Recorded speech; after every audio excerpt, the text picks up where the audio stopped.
Bonjour les amis et bienvenue sur le podcast de Facilogie qui parle de stratégie, marketing et immobilier.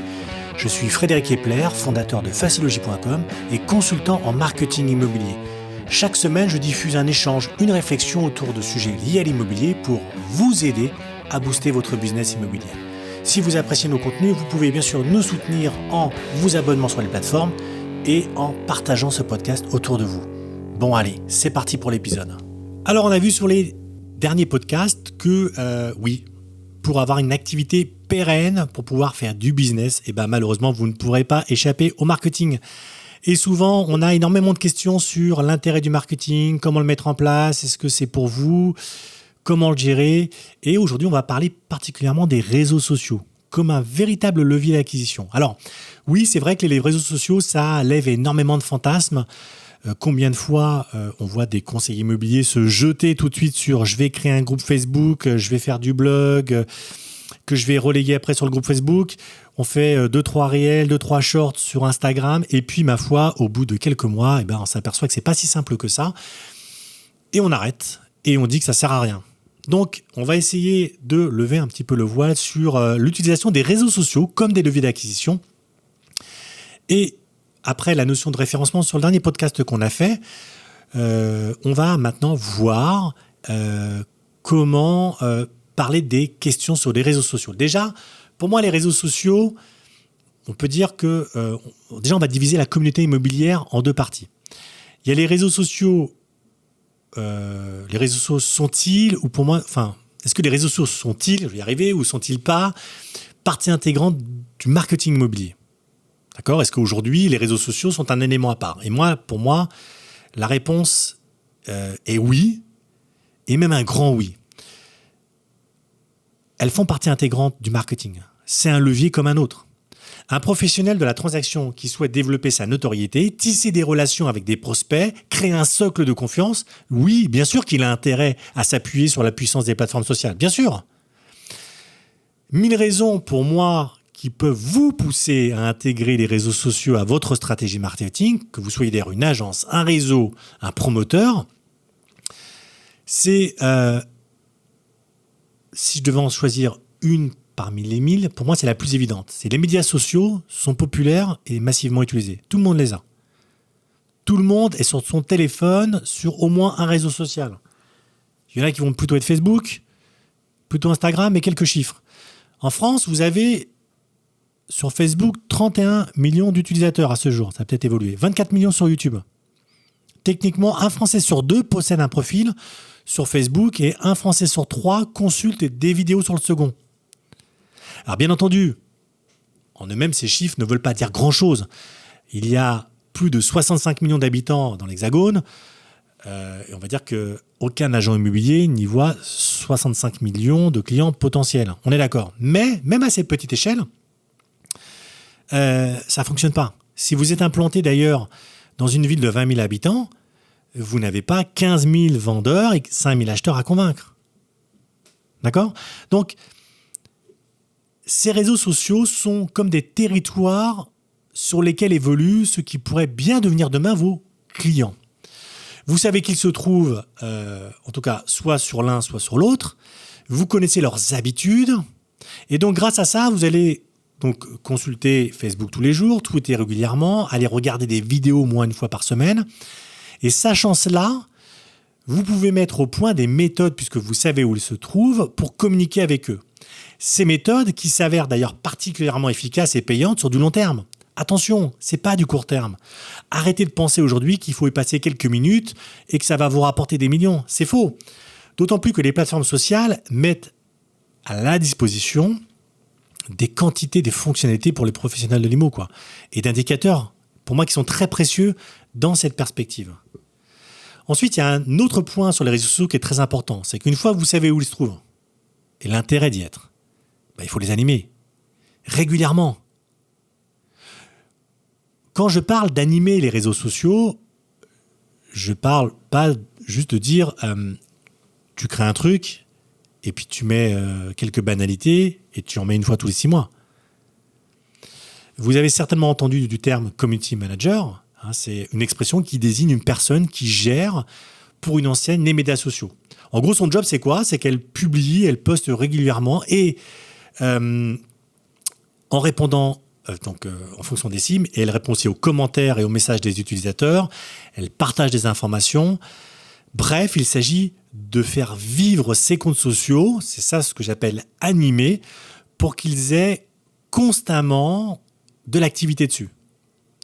De la même façon, vous pourriez d'ailleurs répéter des actions publicitaires pour ne pas disparaître du champ de vision des prospects. Donc, oui, la régularité dans l'animation de vos réseaux sociaux font que vos réseaux sociaux vont pouvoir s'intégrer dans votre stratégie. Ensuite, ces réseaux sociaux vont vous permettre de convertir aussi vos contacts en prospects. Alors, il n'y a pas que ça, mais aujourd'hui, les réseaux sociaux, pour moi, sont un élément d'attraction. D'accord ? Imaginez aujourd'hui les réseaux sociaux comme un moyen de pouvoir attirer des gens à vous. Comment? Par le biais de vos posts, puisqu'ils vont pouvoir partager, liker. Par le biais aussi de publicités payantes, puisque grâce à ces publicités, vous allez pouvoir segmenter et qui va voir ces pubs. Ça, c'est super important. D'ailleurs, quand on regarde aujourd'hui, par exemple, Facebook, c'est un des plus développés en la matière. Et donc, de faire en sorte d'attirer des gens à vous, des leads, des prospects. Et ensuite, ces prospects, vous allez avoir pour travail de les convertir. Mais convertir 0%, 0 personne, ça fera toujours une conversion de 0%. D'accord ? Donc, il va falloir les convertir. Et ça, encore une fois, vous allez utiliser le marketing pour le faire. Alors, il y a plein de choses pour les convertir. Il y a les pages de captation, ce qu'on appelle des landing pages avec des formulaires, par exemple, que vous avez déjà tous téléchargés pour un livre blanc ou pour une formation. C'est aussi des tunnels de conversion qui vont vous permettre d'attirer un contact et de le faire passer d'une étape à une autre jusqu'à l'étape définitive, celle de l'achat.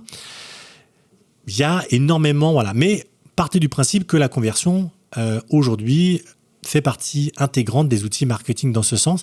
Et donc, l'idée, c'est de pousser doucement un contact à vous laisser encore plus d'informations de manière à pouvoir les qualifier et les convertir donc, de votre côté. Ensuite, toujours dans cette notion d'attraction, vous allez, une fois que vous avez grâce aux réseaux sociaux attiré et converti donc, en prospects, il va falloir ensuite les convertir en clients et les fidéliser. Parce que c'est bien beau aujourd'hui d'avoir converti une personne en client. Une fois que c'est signé, il ne se passe plus rien. Non, une fois que vous avez converti en client, vous allez déjà utiliser quelques règles. Il faut comprendre une chose, c'est quand quelqu'un met son nom, son prénom sur un formulaire, c'est en marketing un contact froid. Nombre de gens qui me disent « mais moi je ne comprends pas, il a mis ses données aujourd'hui sur Internet et je ne comprends pas parce qu'il ne me répond pas. J'ai envoyé un mail, pourtant il ne me répond pas. » Non, parce que je vais vous répondre très simplement. Vous avez une personne aujourd'hui qui a mis son email sans conviction particulière et ma foi, il n'attend rien de vous pour l'instant, quoi. Les règles marketing aujourd'hui, les outils marketing par exemple comme prospecneo.com, qui est donc un outil marketing qui est dédié à l'immobilier, lui va vous permettre, par exemple, en fonction d'une personne qui aura déposé ses données dans un formulaire, va lui envoyer une séquence email dédiée à ce type de formulaire. Imaginons que vous avez une personne qui a donc délivré ses données contre un livre blanc, par exemple, sur comment gérer un projet d'achat-revente. Vous allez lui délivrer une séquence email. Donc la première séquence, c'est de vous présenter, lui dire merci et lui donner le pourquoi des données qu'il vous a données. Et puis après, vous allez délivrer un certain nombre de séquences. Et ces séquences vont avoir un but, c'est de créer un lien avec lui. Parce que ce contact, pour l'instant, ne vous connaît pas. Et donc, vous allez créer un lien avec lui. Et ce lien, à un moment ou à un autre, va faire que vous allez gagner en autorité, que vous allez gagner en expertise. Il va vous faire confiance. Il va vous suivre, puisque là, vous allez l'engager au fur et à mesure des emails qu'il va recevoir sur les différents sociaux sur lesquels vous êtes, sur les groupes Facebook, sur votre site, sur votre blog. Et donc, c'est ce à quoi vont servir ces outils marketing. Ensuite, une fois qu'ils sont clients, l'outil marketing va vous permettre... donc oui, on est parti comme des réseaux sociaux pour les capter, les transformer de leads en clients et ensuite maintenant de les fidéliser. Et ça, justement, c'est la force du marketing. c'est son côté fonctionnement en entonnoir, c'est-à-dire c'est de pouvoir communiquer avec eux, donc de les fidéliser. Et ça, il existe par exemple l'emailing, c'est juste génial. C'est juste génial parce qu'il faut bien comprendre une chose, c'est qu'un client, par exemple quelqu'un qui vous a acheté un bien, il ne faut pas le laisser tomber. Il faut qu'il soit un ambassadeur, dans la mesure où il est dans la même ville, même s'il sort de la ville, même s'il déménage plus loin, il a encore peut-être de la famille, des amis, il va parler de vous. Donc, c'est super important, une fois que vous avez contracté du business avec vos clients, d'en faire des ambassadeurs. Et ça, pour ça, vous avez énormément de choses à mettre en place. Vous avez des campagnes emailing, vous avez des séquences email, vous avez aujourd'hui quand même un objectif par rapport à ça, c'est qu'est-ce que vous souhaitez en retirer. Ça peut être des avis clients, ça peut être de la cooptation, ça peut être quelqu'un qui va vous faire gagner dans un objectif de notoriété en termes d'image. C'est quelqu'un qui va peut-être revendre encore dans quelques années. C'est quelqu'un qui va peut-être vous racheter un produit investisseur. Bref, vous l'avez bien compris. Il y a tout intérêt à fidéliser ces personnes, même une fois qu'elles ont acheté chez vous. Et enfin, dernier point qui est très important, c'est de mesurer un peu tout ça.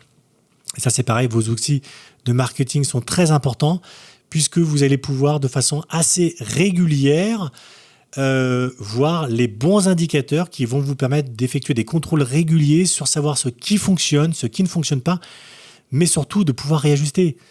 Il n'y a rien de pire à un moment ou à un autre que d'aller tête baissée avec un objectif que vous avez fixé et d'attendre le dernier moment pour vous dire « Ah merde, on s'est trompé. » Alors, mais on s'est complètement trompé, quoi. Donc, d'une part, vous aurez perdu 6 mois.